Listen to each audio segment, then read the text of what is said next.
Ich weiß nicht, wie es Ihnen geht, aber ich wäre eine miserable Spionin, weil man sieht mir von weitem an, wenn ich neugierig bin. Ich denke, das hat auch damit zu tun, dass ich Journalistin bin, also eben mich könnte man nicht brauchen für dieses Geschäft. Unser nächster Gast aber ist einer der Besten in seinem Fach. Er war über 30 Jahre lang für den britischen Geheimdienst tätig, den MI6. Er war im Feld, er war in Europa, in Nahost, er war in Afghanistan. Er war zuständig für die Olympischen Sommerspiele in London und die letzten 6 Jahre bis zum letzten Jahr war er Chef des britischen MI6. Und ich bin sehr, sehr glücklich, dass er heute hier ist bei uns. Sir Alex Younger, please, welcome.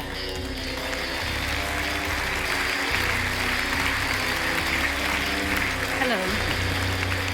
Please. I didn't know they would play the theme. I can't believe you played. I mean, it's a bit worn out, isn't it? You know, I was tempted to do it, and then I thought, nah. I mean, everybody does it. It's just too cheesy. But someone out there saw it the other way. Sir Alex, do you miss being a spy? Do I? Miss being a spy. You're not a spy anymore. Being a spy. Well, look, it wasn't a job that I asked for. It came to me. In those days, you just got recommended, and I would never have thought of pursuing a life like that. But I'm profoundly glad that I did, because it has its stresses and its strains, honestly. But we're in a position to make even a small difference to some very big things. And what's life for? So, looking back on it, I'm incredibly grateful, but I've done it now, and there's other challenges, not least this, and I'm looking forward to the rest of my life. Let's talk about the challenges. Let's talk about current affairs. You are an expert on Afghanistan. A lot has been happening there the last few weeks. How surprised were you about the turnout of the situation in Afghanistan we saw the last few weeks? Well, it's clear that the expectation, I wasn't inside the conversations, but I do know a lot about Afghanistan. It was clear that the expectation was that the Afghan army would be able to hold on a lot longer than it did. Otherwise, it's very hard to explain why it was safe to withdraw Western forces in the middle of the summer when the Taliban are at their very strongest. But I also think it's notoriously hard to predict the reaction, the mass psychology that is an army, and where every decision, individual decision, influences another individual decision. But honestly, I think the risk of this happening was pretty high. I'm fairly sure my former colleagues would have said that, and the chaotic withdrawal that has resulted is a gift to the people that mean us harm. You know, we had the impression that the Taliban have been preparing for the last month or years. They were practically undercover, and then when America withdrew, they were there. Like, they come out of everywhere. Can we say, or is it overstated, that this is like a complete failure of US intelligence service? No, I think that the Taliban were as surprised as we were. Mm-hmm. So in that sense, there wasn't a secret. There wasn't a secret that we failed to collect. It wasn't there. The issue is on the assessment side, and if I dare say it, a failure of the imagination, just to understand quite how much things had changed in a short period since Donald Trump initiated these negotiations some 2 years ago. I mean, the British intelligence service and the American intelligence service, they're working together. Are you happy you're not responsible anymore now in this situation? Or is it like, oh, I would have liked to help, or I would have liked to be in the situation where I have to maybe even make decisions? It is. I was talking to my predecessor the other day. Perhaps the only thing harder than having to deal with this problem is watching it being dealt with. I have a very deep background in Afghanistan, and of course from a personal perspective, it's horrifying, and we have all engaged with many of our friends and colleagues during this incredibly stressful time. But I think also that, that this is what my service is for. They have conducted themselves exactly as I would expect. And it's incumbent on us to look forward now and work out what a sensible counter-terrorist strategy is, now that we're not in Afghanistan. You you said a few weeks ago in an interview with Sky News that it would be a big mistake to do the big mistake we did when Russia left Afghanistan. Have we, the West, done exactly the same mistake again? Yeah. So I said it would be an error to turn our back on Afghanistan, and the evidence for that is that's what we did in 1979, and the result was Al-Qaeda and ultimately 9/11. It would be a huge mistake to do it again. Will we do it? I don't know. It's the key answer. There are, in truth, a number of things that we must do to stay engaged with Afghanistan. We've got to maximize the incentives for the Taliban to do the right thing. We've got to maximize incentives for the regional states to do the right thing. And we've got to organize our very powerful international counter-terrorist networks to deal with the threat. And above all, we have to stay engaged in the humanitarian sphere to help the benighted people of Afghanistan who do not deserve the fate that has befallen them. You know, when you say we have to be in touch somehow with the Taliban, we have to talk to the Taliban, how to do that? I mean, what would be the key points to have in mind when we are, we are wanting this connection and also to be able to talk to them? I mean, it's not that easy. Yeah, you can talk to them. I mean, I've talked to them. Yes. They're people. And in truth, I think they will have an appetite for a conversation.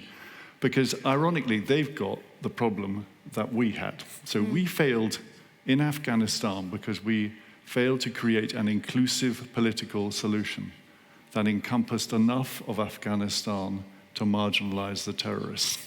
Now, this Islamist Pashtun nationalist group, which does not represent all of Afghanistan, has got the same problem. So when it talks about inclusivity, some of this is just designed for Western ears, but they know that they failed last time. They know they have to have a political strategy. They know they've got to get the economy back on its feet. They know they need some international recognition. Now, there will be hotheads in the Taliban who believe everything can be achieved at the power of a gun, but they're going to be disappointed.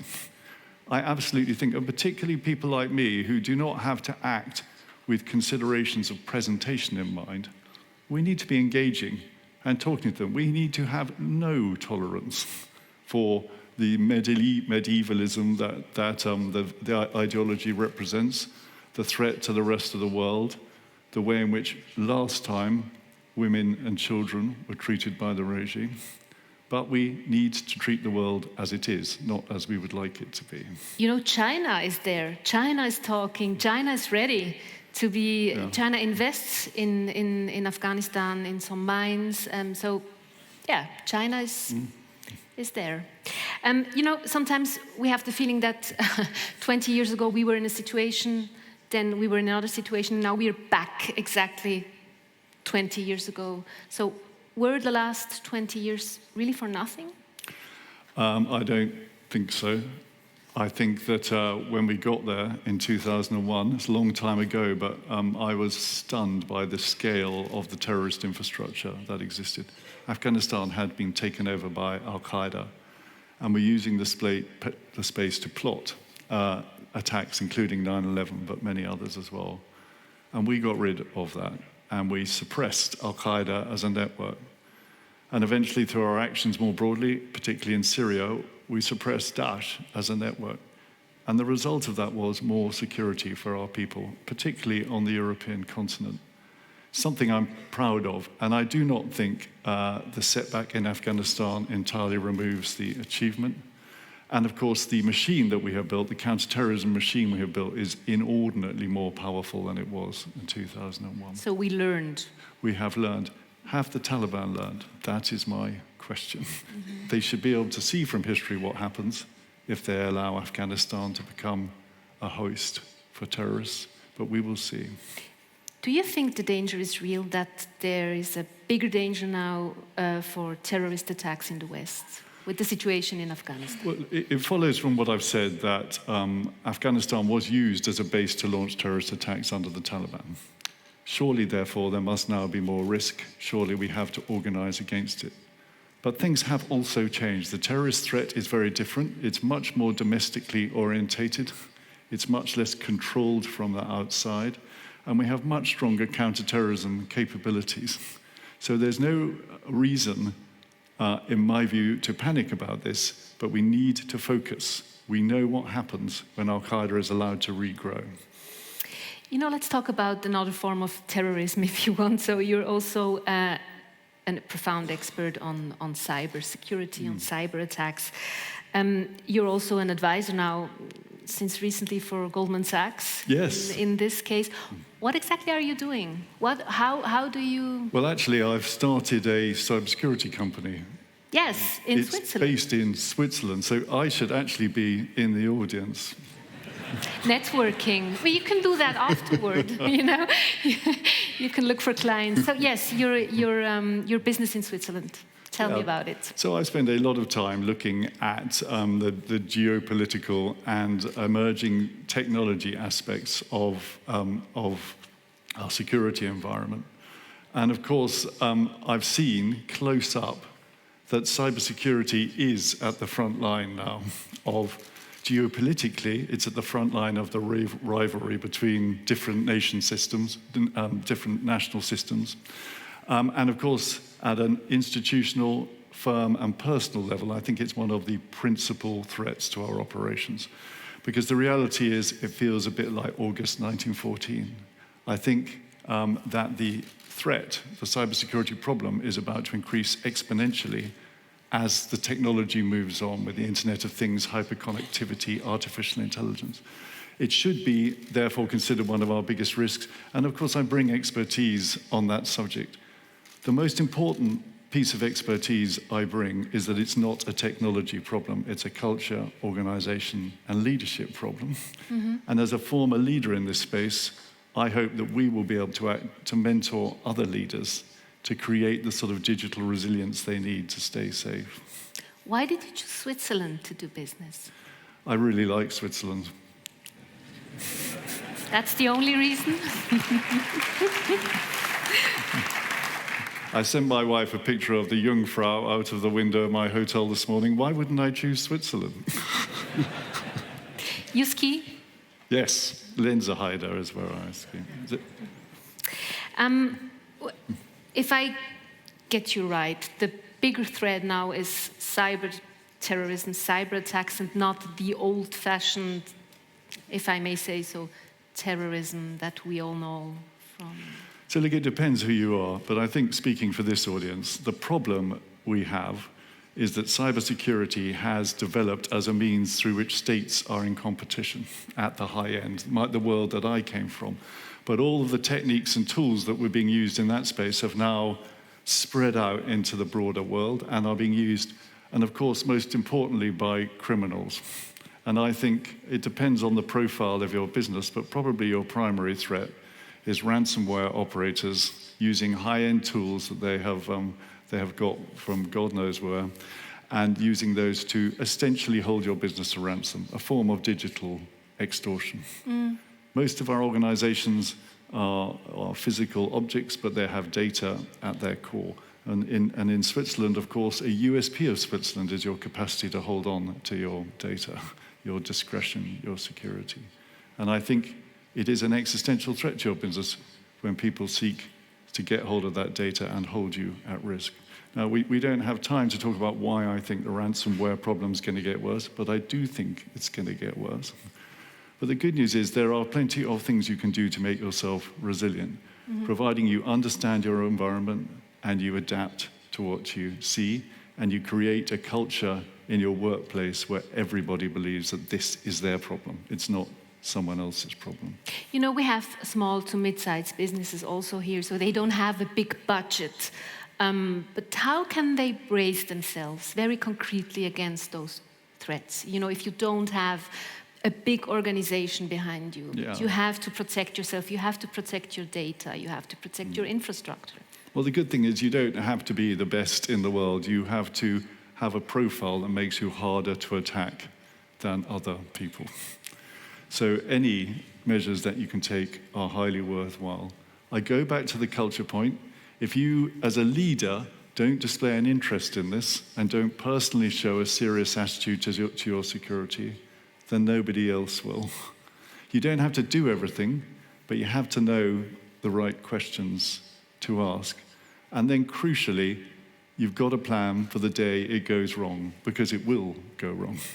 And in peacetime, you want to think about wartime. The real test of your cyber resilience is how you get back to state after something has happened. And I think the golden opportunity of peacetime is to practice, to do simulations, to do penetration tests, and get yourself in a state that when that day comes, you know what to do about it. You know, we talk about cyber terrorism since a few years now, but do you think it has really sunken in what that means if you have a business and you want to protect yourself? Do you think really people, entrepreneurs, are really aware of that big danger? I think by and large the risks are not properly internalized. I think that cybersecurity spending is lower than it should be, given the risk that we face. And I think, as I've said, the problem is that the attack surface is about to get a whole lot bigger. And yet the tools used on both the attack side and the defense side seem quite old-fashioned. So above all, it's about taking an interest in what is going to happen next, understanding your environment, and making sure that that is what you expect of everyone in your firm. You know, there's a lot of myth around cybersecurity. There is this cliche of a bad-shaved man in a garage with a good laptop doing big harm. How far or how far away from reality is this cliche somehow of one person with a bad behavior doing very bad stuff? Look, sadly, it's not that far, and the barriers to entry into the malware, into this business are pretty low. And that makes it strategically very hard to handle because it's a very dispersed problem and the skills are widely dispersed. But there are some strategic choke points. Firstly, by and large, it's coming from Russia, and that is because that is a permissive environment. And so there is a geopolitical problem here, which I know Biden is working with Putin, that the Russian state needs to get far more serious about closing down on this in Russia. It's also fundamentally enabled by the existence of cryptocurrencies, and we need to think about that. It's potentially encouraged by the insurance business. You know, they will go out, there is moral hazard, they would go after you if they know that you have insurance. And as I say, technology developments are making it in some ways easier. So I think there's a whole set of things we can do, even if the idea that you can kind of stop this very broad range of people doing something that comes quite easily to them, that is obviously very tough. We have a question from the audience. How do you see cyber warfare evolve? I think it's not going to be symmetrical. So I think that we are going to see hybrid tension, hybrid warfare between the West and Russia and potentially China, and that will involve cyber. And I worry that those tools will be used in a way where the conflict escalates because there is no law about any of this. But I also, and this was always my advice when I was advising our leaders, I also think you mustn't look at cyber in isolation. Just because you receive a cyber attack doesn't mean you should be using an offensive cyber attack in return. For us as open Western societies, I would suggest that is generally a bad idea because we're exposed and our defenses are currently weak. There are lots of other ways of responding to cyber attacks through law enforcement or diplomatic or economic sanctions. The important thing to do is to look at it as a package. So I think that will broadly be the Western approach, but it doesn't remove the risk that your questioner refers to. There is, and there have been in the Middle East, as you will have seen, a set of tit-for-tat cyber exchanges aimed at critical national infrastructure that could very easily get out of control. And we haven't been there before. We don't know what happens next. Mm-hmm. You know, we talk about new horizons here at the Swiss Economic Forum. So if you look ahead in terms of cybersecurity, what are the new horizons you hope for cybersecurity? Where are we going? What are the trends maybe also? Well, I think that what I hope for is that cybersecurity does not become a strategic structural weakness for liberal democratic capitalism. What I hope is that people read the memo and take the opportunity now to make their systems more resilient. What I also hope for, of course, is that technology helps and comes to our rescue. I'm sure there's someone in the audience that knows the answer to this question, but I can't tell you whether the advent of machine learning and artificial intelligence is going to net out as a good thing or a bad thing. We have the opportunity, we have the frightening prospect of intelligent malware, but equally we can use machine learning systems far more rapidly to identify vulnerabilities in our technology infrastructure. So I've said it's a cultural problem and a leadership problem, and I believe it is, but we should not lose sight of the possibility that aspects of the internet can be engineered to make this less likely in the future. I hope so. Thank you very much. It was very interesting. Thank you that you were here with us in Interlaken. Sir Alex Younger. Thank you. Hi. Nice to talk to you. Please.